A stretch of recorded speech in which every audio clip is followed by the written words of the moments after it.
Hola, mi nombre es Gabriela Ortiz y hoy les vengo a hablar sobre la vida de Antonio Nariño.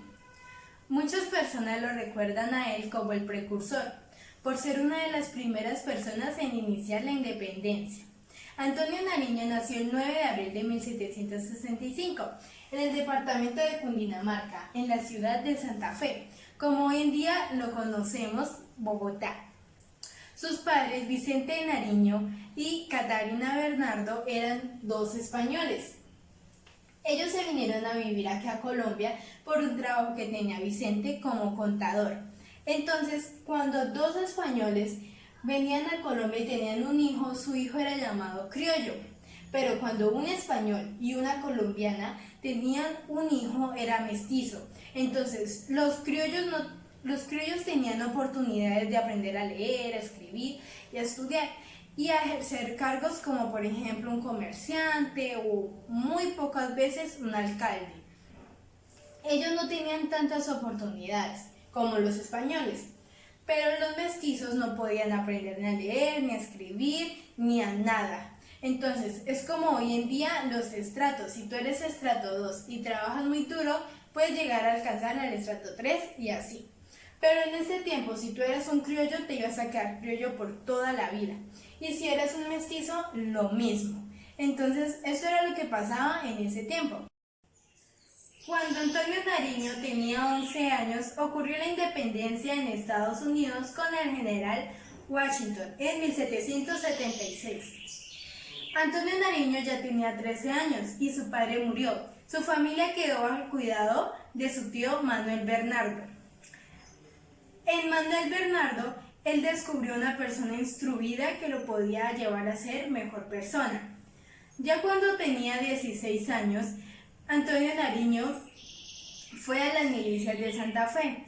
En este mismo año ocurrió la Revolución Comunera en 1781. En 1785 se casó con Magdalena Ortega, con quien tuvo 6 hijos. Por su gran postura y también por su dinero lo llevaron a ser alcalde de Santa Fe y también por el apoyo de los virreyes logró ser tesorero de diezmos. Cuando Antonio Nariño tenía 24 años se publicó Los Derechos del Hombre y también hubo la Revolución Francesa en 1789. Un tiempo después, Antonio Nariño consiguió la copia de los derechos del hombre por medio de 2 personas.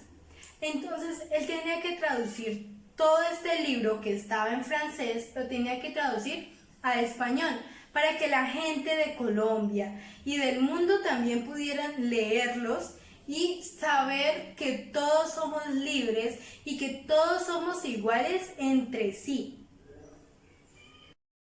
Cuando Antonio Nariño tenía 26 años, apareció el periódico en Santa Fe. Un año más tarde, cuando el periódico iba a dejar de publicarse, él decidió comprarse una imprenta. Cuando Antonio Nariño tenía 26 años, apareció el periódico en Santa Fe. Un año más tarde, cuando el periódico iba a dejar de publicarse, él decidió comprarse una imprenta, a la que llamó la Imprenta Patriótica. Y él publicó Los Derechos del Hombre. Un año más tarde de haber publicado Los Derechos del Hombre, el gobierno español lo mandó a prisión por 10 años en África. Él decía que sentía mucho dolor haber dejado su familia y él no quería ir a prisión porque él quería seguir luchando por la independencia. Antonio Nariño lo llevaron aquí en Cartagena hacia Cuba para luego coger un barco hacia España. Pero él logró que no lo escribieran en ese barco que iba para España por medio de unos amigos y luego él se fue para España a defenderse y a decir que él no tuvo nada que ver con... Él sí tenía que ver, pero pues él lo hizo por el bien de la gente. Luego él se fue para Francia, a averiguar mucho más de los derechos del hombre, pero pues no le pudieron ayudar casi en nada.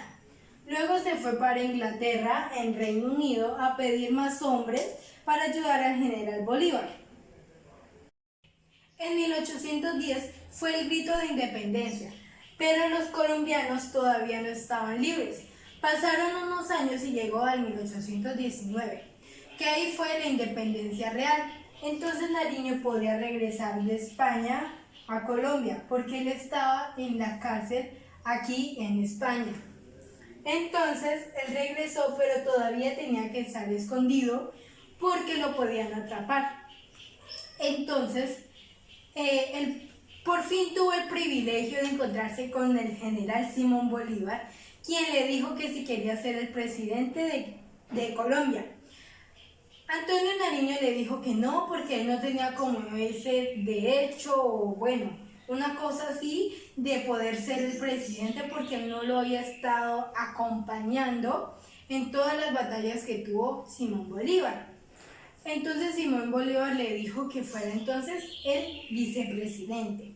Y Antonio Nariño aceptó.